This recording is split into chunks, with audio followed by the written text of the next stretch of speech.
Welcome back, my cheesy minions, and today I have the next battle in the Roulette tournament that took place on my Pokemon Go Discord, and this is actually potentially the final battle against no other than IVpips, the Discord's creator. So there's my team, just refreshing your guys' memory. You can look up a previous video, if you're curious about how this tournament works. But more or less, it's 10 random Pokemon with the ability to remove 2 of them. So that was my team. This is his team, and I'm actually the winner's bracket, and this is IVpips, as I said, who was able to, he lost, I think, in round 2, then he fought his way back to the top of the loser's bracket.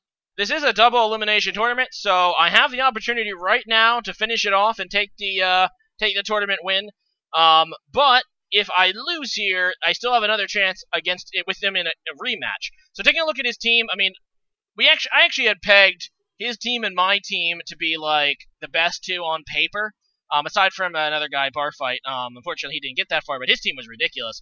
But this was another really good team, and I mean, he has Latios, so he can use Mega Latios. He has powerful, bulky Pokemon like Dust Warrior. He has Sticky Web access with Ariados. He has obviously Z-Hypnosis possibilities with Xurkitree. Just a really scary team here. It'll be interesting to see how he handles Cloyster and Hoopa, which have been kind of like my stars in this tournament so far. So let's see if I can wrap this tournament up, or if IVpips will force a game 2. So yeah, here we go.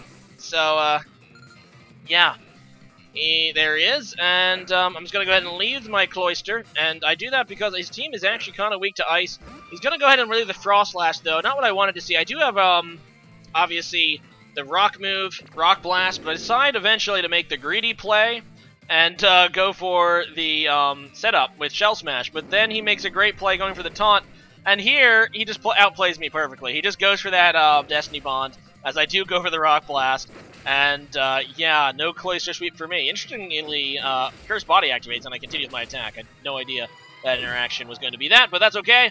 Actually, it's really not, because Cloyster is, like I said, one of my star Pokemon. And he got rid of it for Frostlass. So hopefully a few of my other Pokemon can help out. So he's going to go into Ariados here, and I'm like, okay, Sticky Webs. I do carry Trick Room on my Hoopa, as you guys probably already know, so that's a thing. I got the switch I wanted with Delphox, so I'm just going to go for the Psychic. Obviously, he's going to have the Focus Sash, so he's going to be able to survive that and set up his Sticky Webs. But I'm like, okay, if I can set up a Destiny Bond, sorry, not Destiny Bond, a Trick Room, that would be really cool. So he does have Sucker Punch, so he's going to get some good damage on my Delphox on his way out. Kind of interesting that Ariados can Sucker Punch, considering it obviously has no hands, but whatever. Yeah, I'm just going to go into Latios here, and I'm like, okay, let's just go ahead and switch out. I decided to go out into my Hoopa here because I have the immunity to Psychic, and I'm hoping that he can't kill me, so he's just going to go, he's going to go for and Mega Evolve, so he is the Mega Latios, as expected. Hoopa Unbound actually has good special defense. It doesn't have great defense, but it has pretty good special defense. So I take that Thunderbolt really, really nicely, and this is my opportunity to go for the Trick Room, so that's what I'm going to do.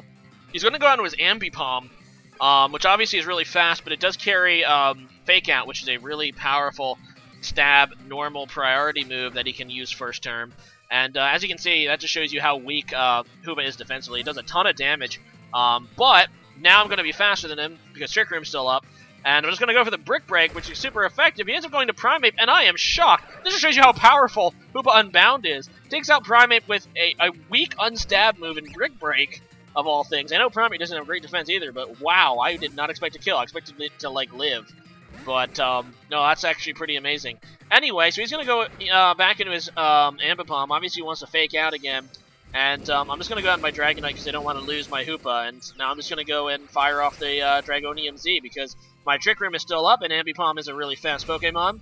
Not so much Dragonite, so I'm just going to get off my Devastating Drake to hopefully get rid of this Ambipom, and I believe it will because it's like Z Outrage. And yeah, that's freaking awesome because I'm able to take out that Ambipom. Unfortunately, the dimension switched back to normal, though. He's going to go out into his Xurkitree, and he's hoping to obviously set up the Z-Hypnosis, which would be a big problem because he obviously has Tail Glow. And yeah, he's just going to go for it, and let's see if he can connect. That's the thing with Z-Hypnosis. It gives you +1 speed, but you still kind of want to connect the Hypnosis. Unfortunately for him, he misses, which kind of blows. Now, he would have obviously been able to get him a Tail Glove, but I still had my Assault Vest Gudra, and his two attacking moves were obviously Thunderbolt and Grass Knot, so it really didn't matter. Even a +3 special attack, he can't do crap to Assault Vest Gudra. He's going to go into Latios now. He's going to try to, I guess, set up. But yeah, I'm just going to kill him with the Outrage. So, it was the makings for a pretty good battle. Unfortunately, he missed with that Xurkitree, which kind of destroyed his chances, and I'm going to go ahead and take the tournament. So, good game there, and yeah, unfortunately, there wasn't a whole lot of great battles on my end in this tournament, but it's still kind of interesting, so I wanted to post it. Plus, I said I was going to, so there's that. And today's question of the day is going to be, what is your favorite Z Crystal dance? And as for me, I think most of the animations are kind of silly. Of course, not talking about the animation of the move itself, talking about the dance your character does before the move. I think there's one for each type. I think even special Z crystals end up using the base type for these dances. You can see that when you get a Z crystal from a Z captain in the games, they show you the dance. I don't know how you learn the ones that you don't get shown, but you somehow know them anyway. As for me, I kind of really like the Dark Inium Z one just because of the facial expression of the dude that gives it to you. I think his name is Nanu. But I also kind of like the, what is it? I kind of like the, what is it, Normalium Z, I think? I think it's the Normalium Z where they do the cross their hands. But anyway, leave a comment about that and see you guys again next time. Later.